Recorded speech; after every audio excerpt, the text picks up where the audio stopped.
Lower GFTI के लिए apply करने से बेटर है कि आप स्टेट लेवल का गवर्नमेंट।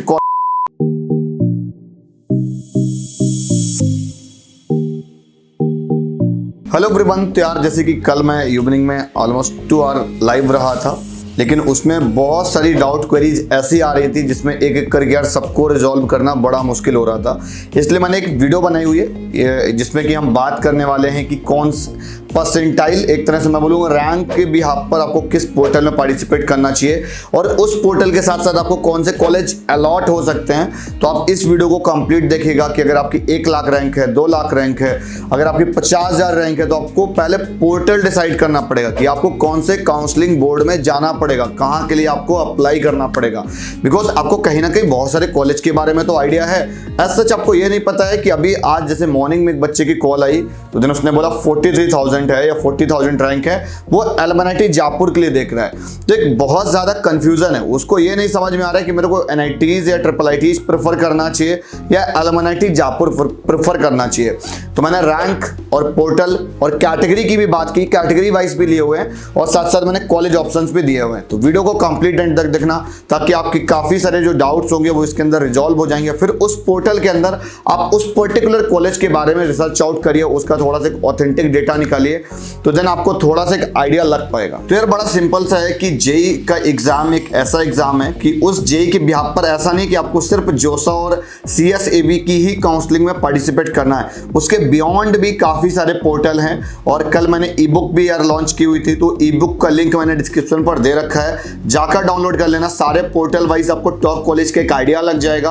आप पर्टिकुलर एक तो जोसा और सीएसएबी में आपको पार्टिसिपेट करना चाहिए कि नहीं करना चाहिए, तो वो आपको एक जानना बहुत जरूरी है। बिकॉज आप लोअर जीएफटीआई के लिए अप्लाई करने से बेटर है कि आप स्टेट लेवल का गवर्नमेंट कॉलेज या प्राइवेट कॉलेज आप ऑप्ट कर लो। तो चलिए शुरू करते हैं कि रैंक के बिहाफ पर आपको कौन से पोर्टल में जाना चाहिए। तो अल्टीमेटली जेई के बिहाफ पर हम सारी बात करने हैं। जेई की सीआरएल रैंक है यार, जो जोसा काउंसलिंग होती है वो आपकी कैटेगरी रैंक पर होती है और बाकी जितनी भी इंडिया में काउंसलिंग होती है वो सारी की सारी सीआरएल रैंक पर होती है।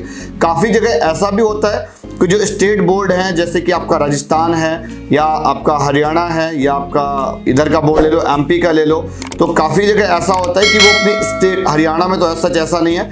पहले अगर हम बात करें थोड़ा सा राजस्थान की या मध्य प्रदेश की, तो यहाँ पर लोकल एक मेरिट लिस्ट पहले प्रिपेयर करते हैं, उसके बाद में आपको फिर एक अलॉटिंग का प्रोस्पेक्टिव रखते हैं। तो आपको पोर्टल पहले सेलेक्ट आउट करना है। सबसे पहले अगर मैं बात करूं कि 1 से 30,000 के बीच में अगर आपकी सीआरएल रैंक है तो आपको जोसा सीएसएबी की काउंसलिंग में पार्टिसिपेट करना चाहिए। अब मैं बोलूँगा अगर आपके पास कोई कैटेगरी है तो आई एम जम श्योर कि यार आपको कहीं ना कहीं जोसा के अंदर कॉलेज कोई अच्छा अलॉट हो जाएगा, अच्छी एक ब्रांच अलॉट हो जाएगी। अगर थोड़ी सी इधर 25 से 30,000 या 20 से 30,000 रैंक वाली आप क्राइटेरिया में आ रहे होगे तो उस जगह आपको थोड़ा सा सीएसएबी के लिए प्लान आउट करना पड़ेगा। अगर आप जनरल, ईडब्ल्यूएस या ओबीसी कैंडिडेट हो तो मैं उनकी बात कर रहा हूँ। एससी और एसटी के लिए इतना अगर रैंक है आपका सीआरएल तो देन आपको बिल्कुल भी परेशान नहीं होना है, फिर तो आप आईआईटीज तक भी चले जाओगे, मेरा मानना है। अगर आप इधर 1 से 30,000 के बीच में आते हो तो एनआईटीज, ट्रिपल आईटीज के अच्छी जगह ऑप्शंस बन सकते हैं। ब्रांचेस की बात करें तो सीएस, आईटी और ईसी, मैं बोलूँगा एनआईटीज, ट्रिपल आईटीज में, जैसे ट्रिपल आईटीज में कुछ जगह एआई आ गया है, तो जैसे ट्रिपल आईटी लखनऊ में एआई है तो उसको यार ऑप्शन में रखना, ऐसा मत करना कि उसको ऑप्शन में नहीं रखा।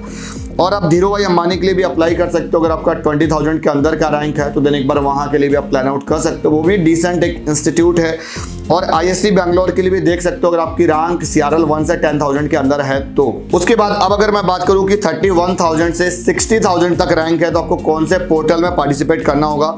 जोसा में तो मैं बोलूँगा कुछ सच कोई अच्छा कॉलेज नहीं आएगा आपकी चॉइस का, लेकिन सीएसएबी में जरूर आ रहा होगा। तो सीएसएबी काउंसलिंग काफ़ी लेट होगी, लेकिन उससे पहले आपको कहीं ना कहीं स्टेट लेवल के पोर्टल में सीट को ऑप्ट करना पड़ेगा।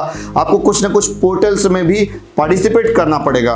तो वहाँ पर आपको जाट चंडीगढ़ के पोर्टल में पार्टिसिपेट करना चाहिए, एचबीडीयू कानपुर के पोर्टल के लिए आपको प्लान करना चाहिए। अगर आप अदर स्टेट से हो तो ट्रिपल एमयूटी गोरखपुर के लिए करना चाहिए, हरियाणा की काउंसलिंग के लिए प्लान करना चाहिए वाईएमसीए फरीदाबाद को लेकर, जेआईआईटी नोएडा के लिए और एलएमएनआईटी जयपुर के लिए। अब यहाँ पर जो मैंने कॉलेज बताया स्टेट लेवल की, वहाँ पर मैं सिर्फ सीएस की बात कर रहा हूँ राइट नाउ। और यहाँ पर एलएमएनआईटी जयपुर हो गया, जेपी नोएडा हो गया। अगर आपकी 40,000 के ऊपर की रैंक है तो उस केस में आपको एलएमएनआईटी जयपुर और जेपी नोएडा तो आप देख सकते, अब अगर पर्टिकुलर आप जेपी नोएडा की बात करोगे तो वहाँ पर तो आपको काफ़ी एक कहीं ना कहीं 75,000 तक भी मिल जाती है आईटी वगैरह, और ईसी वगैरह तो फिर एक्सटेंड कर जाती है। लेकिन यहाँ पर एज एन जनरल हम फिलहाल सीएस और आईटी ब्रांच को प्रायोरिटी में रखकर बात कर रहे हैं। उसके बाद में आपको कुछ निवली फॉर्म ट्रिपल आईटीज का भी ऑप्शन बन सकता है, तो आप उसके लिए प्लान करिए सीएस एवी काउंसलिंग में। उसके बाद हम बात करने वाले हैं, अगर आपकी रैंक 61,000 से लेके 1 लाख के बीच में है और आप जनरल हैं, ईडब्ल्यूएस हैं और ओबीसी अगर आपकी कैटेगरी है, तो उस केस में आपको यूपीएस डबल के अंदर के टॉप कॉलेज के लिए आपको प्लान करना होगा। IIT Lucknow, BIT Jhansi, Kennedy Sultanpur, आप इसके लिए प्लान कर सकते हो। और आईपीयू दिल्ली के अंदर महाराजा अग्रसेन, सूरजमल, भारतीय विद्यापीठ, डॉक्टर अखिलेश दास के लिए आप प्लान आउट कर सकते हो। जाक चंडीगढ़ के अंदर का जो पोर्टल में जो मेन कॉलेज है यूआईटी चंडीगढ़, जिसको हम पंजाब यूनिवर्सिटी के नाम से जानते हैं, उसके लिए प्लान कर सकते हो। वहां पर एसएस भटनागर एक कैंपकल को लेकर काफी पॉपुलर माना जाता है, वो भी एक one of the best option आप सभी के लिए बन सकता है। तो ये सारे पोर्टल्स हैं जिसके लिए आपको प्लान करना पड़ेगा।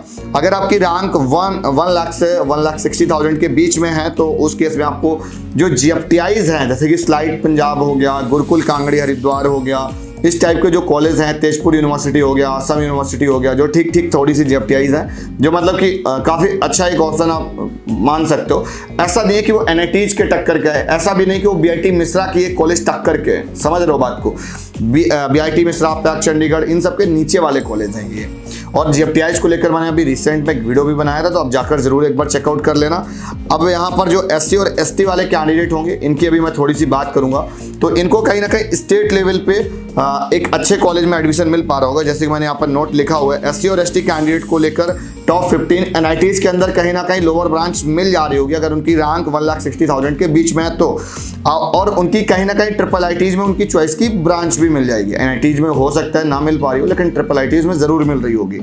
और एक कहीं ना कहीं उनको गोल्डन अपॉर्चुनिटी रहती है, गोल्डन चांस रहता है कि वो जिस स्टेट से बिलोंग करते हैं, अगर वो एससी और एसटी कैटेगरी से हैं, तो अपने स्टेट के टॉप जो कॉलेज होगा, जो नंबर 1 पे कॉलेज होगा, उसके लिए प्लान करें। हरियाणा से है वाईएमसीए फरीदाबाद के लिए करे, यूपी से है एसपीडीयू के लिए करे, एमपी से है एसजीआईटीएस के लिए करे।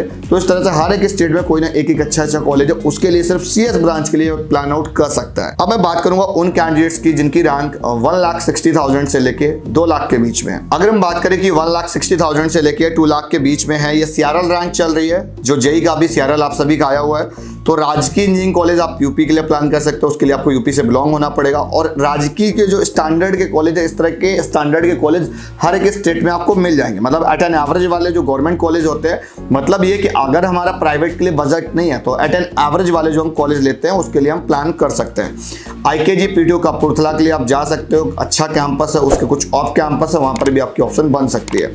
और भी काफ़ी सारी गवर्नमेंट यूनिवर्सिटीज़ हैं, जब सीएसईबी का काउंसलिंग फिनिश हो जाता है उसके बाद में भी आप प्लान कर सकते हो। काफ़ी सारे पोर्टल्स ओपन होते हैं, उसके बारे में भी आपको आगे बताया जाएगा कमिंग वीडियोस में। आज जैसे जैसे एक्टिविटीज़ होती है उसकी भी आप पर आपको पर इन्फॉर्म किया जाएगा। और अगर आपकी रैंक मैं बोलूँगा कि 1.5 लाख से ऊपर है या 1 लाख से भी ऊपर है, तो कहीं ना कहीं आपको एक्सपर्ट गाइडेंस की बहुत नीड पड़ेगी, क्योंकि पोर्टल सिलेक्ट कर पाना, फिर कॉलेज सिलेक्ट कर पाना, फिर प्रॉपर एक टाइम ड्यूरेशन के हिसाब से क्लासेस ना है, सारा रूट मैप सेलेक्ट आउट कर पाना बड़ा कॉम्प्लिकेटेड हो जाता है।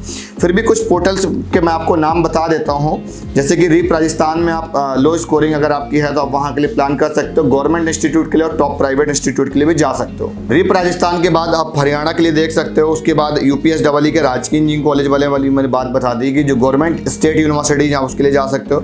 एमपीडीटी के जो थोड़ा सा नीचे वाले कॉलेज आप उसके लिए जा सकते हो, गवर्नमेंट की मैं बात कर रहा हूँ। पंजाब में आप यूआईटी चंडीगढ़ में जो लोअर ब्रांचेस हैं आप उसके लिए प्लान कर सकते हो। तो अब मैं बात करूंगा यार, देखो जो क्वालिफाई है उसका मीनिंग ये नहीं है कि उसको एनआईटीज या ट्रिपल आईटीज मिल जाएगी या जीएफटीआईज मिल जाएगी और उसका क्वालिफाई होना अच्छा रहेगा। इस बार की कट ऑफ काफ़ी यार उम्मीद से ज़्यादा डाउन गई है, तो आप बोल सकते हो कि हाँ आप क्वालिफाई हो डिस्क्वालीफाई हो, आप सारे के सारे काउंसलिंग में पार्टिसिपेट कर सकते हो। और आगे की वीडियो में जो सेकंड पार्ट होगा उस पर हम बात करेंगे जो लोग डिस्क्वालीफाइड हैं, ईडब्ल्यूएस है, ओबीसी है और एससी और एसटी वालों के लिए हम वीडियो लाएंगे।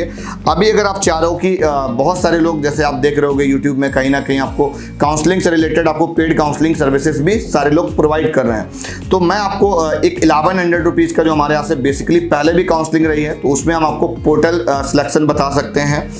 पोर्टल सिलेक्ट करने का ऑप्शन बता सकते हैं, किस तरह से आपको पोर्टल डिसाइड करना है, कौन सा पोर्टल आपके लिए बेस्ट रहेगा। उसके बाद उस पोर्टल के अंदर जो बहुत सारे कॉलेज होते हैं उनमें से आपको कौन से कॉलेज चॉइस फिलिंग में रखने चाहिए या चॉइसेस कौन कौन सी बन सकती हैं उसके लिए हम आपको बता देंगे। जैसे पोर्टल के बीच में कंफ्यूजन हो रहा है तो वो आपका क्लियर हो जाएगा। उसके लिए आपको एक 1100 रुपीज की रजिस्ट्रेशन लिंक दे रखी होगी, वो जाकर आपको फिल करनी होगी। तो आज की वीडियो यहीं तक, और इसी तरीके से वीडियोस पाने के लिए चैनल को सब्सक्राइब करो। यार बहुत सारी कॉल्स आ रही हैं, अगर आप चाह रहे हो डायरेक्टली आप मेरे से बात करना चाह रहे हो तो आप सीधा लिंक पर रजिस्टर करो, मेरी कॉल आपके पास आ जाएगी। मिलता हूं नेक्स्ट वीडियो में, तब तक के लिए बाय बाय।